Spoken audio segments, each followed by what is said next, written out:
Баршаңызға қайырлы күн достар. Бүгін сіздермен жылқының етімен өте дәмді, өте керемет қуырдақ жасаудың сырларымен бөлісетін боламын. Видеомды соңына дейін қараңыздар. Өте жұмсақ болып піседі. Өте дәмі тіл үйіретін болады. Мінекей, қуырдақты қалай жасайтын сырларымен бөлісетін боламын. Менімен бірге болыңыздар.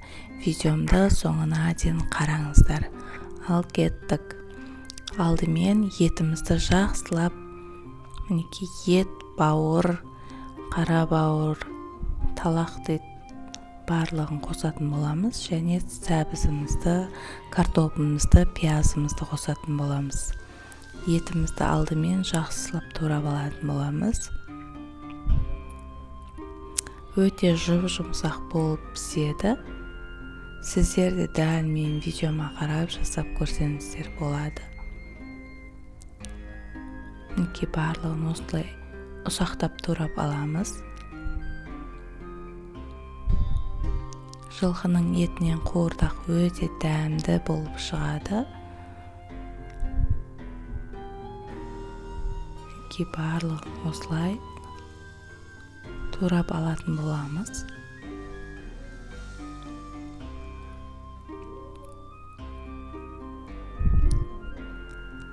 Достар, каналыма тіркелмеген болсаңыздар, тіркеліп, лайк басып, астына комментарий қалдыруды ұмытпаңыздар.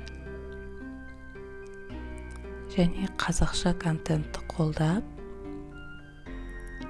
видеомды, каналымды дамуына үлес қосып, подписаться бөлімін басып кетуді ұмытпаңыздар. Мінекей барлығын осылай майдалап турап аламыз.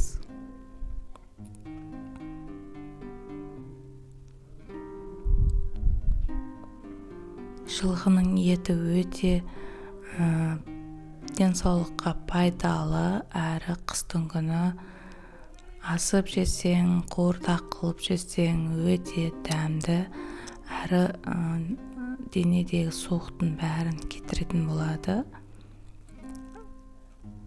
Жалпы айтқанда ыстық суығының бәрін алады. Қыстың күні жылқы еті жеңіздер. Мінекей осы талақты да қуырып жесеңіздер өте керемет, әрі пайдалы, әрі қан көбейтеді. Өте пайдалы. Сіздер де жасап, осылай көріңіздер. Мінекей бауырында жақсылап майдалап турап аламыз. Бауырды бөлек ыдысқа салып, бұл бауыр тез пісетін болғандықтан ең соңында салатын боламыз. Видеоны соңына дейін қарап отырыңыздар. Дәл менің видеомдағыдай жасап көрсеңіздер, қуырдақтарыңыз өте дәмді болып шығады. Бөлек ыдысқа салып алдық. Енді пиязымызды ұсақтап турап алатын боламыз. Мінекей барлығын осындай ұсақтап турап. Қуырдақтың пиязы көп болса, қуырдағымыз дәмді болып шығады. Сол үшін пиязды көптеу қоса бергені жақсы. Мінекей пиязымызды бөлек ыдысқа салып қоямыз. Мінекей енді қызып тұрған қазанымызға майымызды 2 ожау май құямыз. Және майымызды қыздырып алып, отымызды өте қатты отта тұру қажет.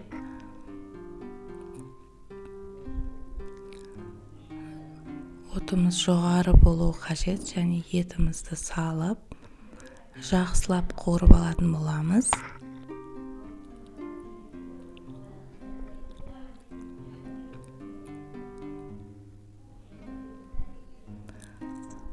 мінекей барлығын жақсылап араластырып қуырып алатын боламыз.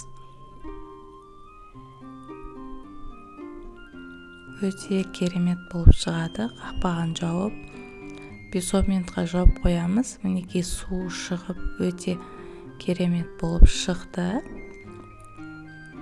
Су аз болса, қайнаған су қосып жіберсеңіздер болады.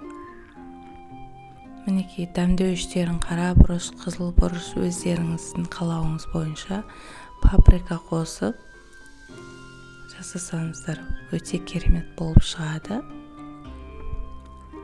Міндетті түрде су аз болса, ыстық су, қайнап тұрған су қосыңыздар. Өйткені мұздай су қоссаңыздар, еттеріңіз қатты болып қалады. Сол үшін де мінекей етіміз 20 минутқа қойып қойдық. Суы шығып өте керемет былқылдап пісті. Енді картопымызды салатын боламыз. Картопымызды саламыз және сәбізімізді саламыз. Сәбізді мен чоркадан өткіздім. Өздеріңіз қалауларыңызша турасаңыздар болады. Өйткені біздің балалар сәбіз жемейтін болғандықтан мен осындай майдаға турап жібердім. Және кішкене тұз сеуіп, және 20 минутқа бұқтырып қоямыз. 20 минуттан кейін бір араластырамыз жақсылап. Мінекей өте керемет, өте дәмді болып шықты. Иісі деген керемет. Дәл мен видеомдағыдай жасап көріңіздер. Және 5 минутқа жауып қоямыз. Картошкамыз піскенше. Мінекей өте керемет болып шығады. Бұл деген.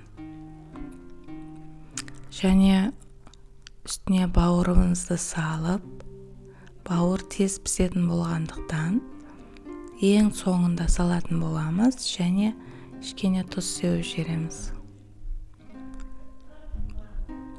Және 5 минутқа қойып қоямыз. 5 минуттан соң мінекей бауырымыз да пісіп шықты. Бауырымыз қатты пісіп кетпеу қажет. Ол өте тез піседі. Ол қатты пісіп кетсе, қатты болып қалады. Мінекей тамағымыз дайын болды. Өте керемет. Сіздерді жасап көріңіздер. Ас болсын. Өте керемет болып шығады. Сіздерді жасап көріңіздер. Мінекей өте керемет болып шықты.